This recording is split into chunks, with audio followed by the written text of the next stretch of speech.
Hey everybody, we have Guitar Crate July 2021, and I was starting to wonder where my package was. I checked the tracking and it showed delivered, and here one of my neighbors got it and they held on to it until they saw me out taking care of some yard work today. So we'll get right to it. For those of you just tuning in, Guitar Crate is a subscription service. You can choose acoustic or electric, 6, 7, and I think they have 8-string options. I always say I think, but I don't play an 8-string, so I don't know. They send you various stuff every month. Everything's included, postage, everything one fee.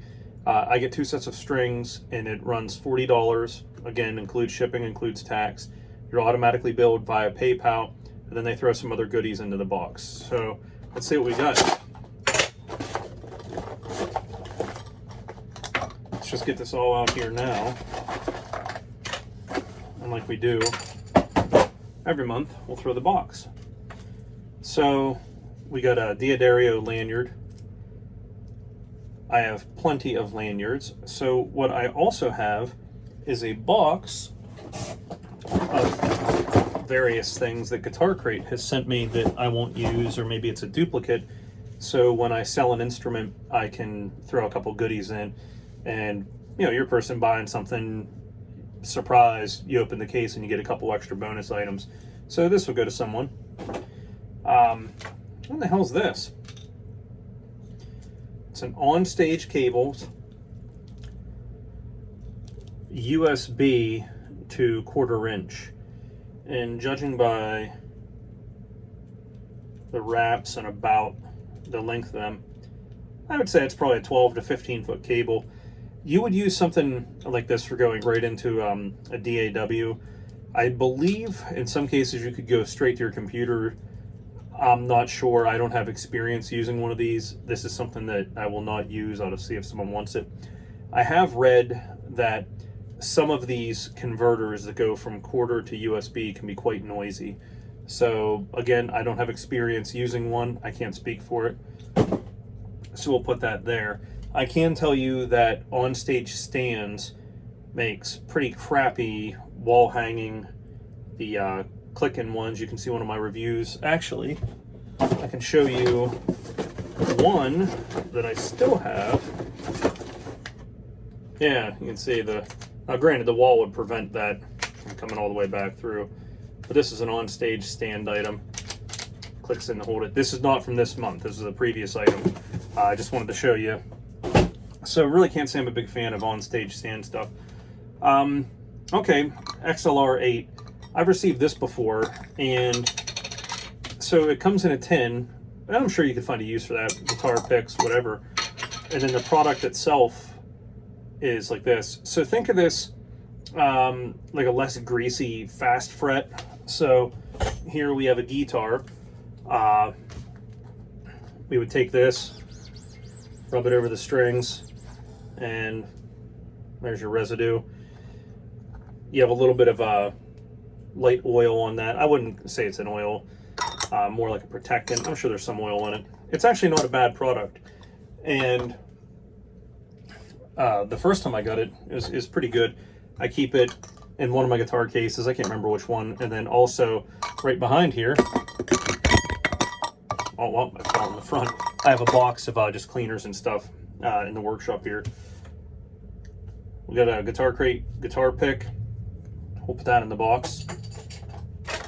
2 sets of D'Addario XLs. There are strings that are more expensive that are better, but they do not offer the return on investment. So you get this point of diminishing returns, right? So you can buy, I don't know, for example, a top-end musical instrument, and it's worth every penny. But then you can spend $10,000 on a custom shop, relic, whatever type, you name it, figure it out. Is it $5,000 better than the $5,000 one? It's hard to tell. But 2 packs of strings, I think these are the best bang for the buck that you can buy in guitar strings. And what else do we got here? A lock knob. This is the 3/4 inch OD black and silver. That's made by D'Addario. And what it looks like, oh no, I have seen these before on the D'Addario website. They You can put them on pedals and amps, and it kind of stiffens the setting. You can pull it out for more free movement. It's not something I'll use. It'll go in the box that we talked about. That's it for Guitar Crate this month. Nothing too real remarkable, but you know, it's a shipment nonetheless. I go through this little spiel, and I'm going to make it quick this month because I have two other things I want to talk about. So a new guitar player, I think, should sign up for this. And the reason is you might get something neat that you otherwise wouldn't have wanted to buy. So for example, that lock knob, maybe you have a delay pedal. This is a perfect example.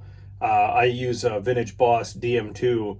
I've since went to a Boss DM2W, and then from there I went actually to a Helix processing unit that I run. You know, that's getting out of context. But anyway, one of the things that would happen is I would always bump one of the knobs, and you know, the way I hit my foot, that would probably prevent it. You know, I wouldn't have to go in between songs changing the settings. So maybe you wouldn't know that exists, but you bought a pedal and it's just driving you nuts. Some of the cheaper pedals, you know, you move them around, you think all your settings are good, but then you have to check. And, you know, even some more expensive stuff, you might bump your knobs or whatever. So just getting neat stuff like that every month. The convenience of getting 2 sets of strings for 40 bucks, yeah, it's expensive, but anymore, I mean, what really can you buy for 40 bucks? Some of the months that Guitar Crate sends you items, it really feels like you made out, and then other months it feels kind of like a letdown. I would still subscribe to it. I'm going to do, as I say, every couple months, do a couple more months, see what happens. That way I can keep making these videos for you guys. So the two things I wanted to talk about, actually 3 things I have to talk about. No, 4 now. I recently picked up kind of a the bastard child of the Mesa Boogie combo amp family. I picked up a Mesa Nomad 55. So the Nomad 45 and the Nomad 100, they get pretty good reviews for being the black sheep. Well, I picked up a Nomad 55. It doesn't have a graphic EQ. It kind of sounds muddy and meh compared to the other ones. I'm going to experiment with it and see if I can get some good tones out of it.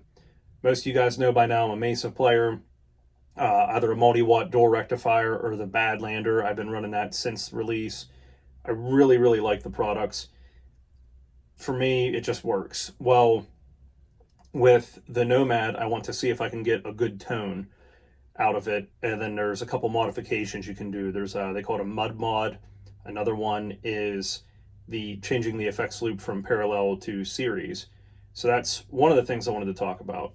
One of the others I wanted to talk about, I'm going to do a review on this. This is an Ibanez Rg470, what's it say?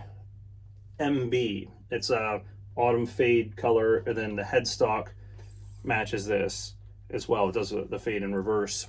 I picked this up at Guitar Center over the 4th of July weekend when I went to go see a Pirates game. I got to see the Pirates' 30th win for the year, so that's pretty good. Just got it restrung and set up a little bit. So I want to do a video on that, talk about my memories of the Japanese Rg470 and the Japanese Rg570 and compare it with the, I believe this is Indonesian. Yeah. This is a budget guitar, brand new. They're 400 plus tax. I got this out of the door with the bar, with the case candy, tools, all that. Well, I shouldn't say case candy. You don't get a case for $2.99, and that's including the 7% sales tax. And I believe it's Allegheny County, where the Guitar Center I bought from was.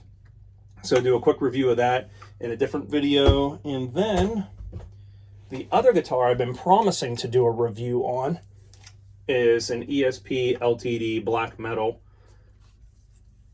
It's a pretty neat guitar. I've been talking about it for a while. So new, I believe they're $1,000. I'll look up what I paid. I don't think I paid more than $800 for it after tax and shipping. That was brand new. So this Ibanez was used. The Black Metal was brand new. So I'll do some tones through them, a little bit of playability, talk about the features, and I'll try and make those brief, no more than 5-10 minutes tops. As the joke goes, that way you can watch it in the stall at work, you know, put your headphones in. Boss doesn't know you're checking out YouTube. All right, so folks, we'll come at you next month with the next Guitar Crate, and then hopefully within the next month I'll do both of these videos. So, oh, I'm sorry. And then the fourth thing I wanted to talk about is I finally picked up a Jackson KE2 in transparent black. It's on my bench to get set up now. Once I get that set up, I want to talk about it a little bit. Talking about an older Jackson's not as exciting to some folks, but there's some of the things that I wanted to explore with it. Does the neck dive? What are the kind of tone comparisons? And the pickups are the same as what's in a USA Soloist, but how does the neck compare? How's the playability? So that'll be 4 videos coming up. The Nomad one will probably take the longest because I have to order some of the components for the modifications. And to be honest with you, it's a bit of a bitch to get decent tones all the way across the board out of it. The clean ones I have no trouble, but the dirty tones I'm having a little bit of trouble without an EQ or anything in it. So that's why I'm really looking forward to doing the loop mod to it. All right, so we'll see you next month. Take care, everyone.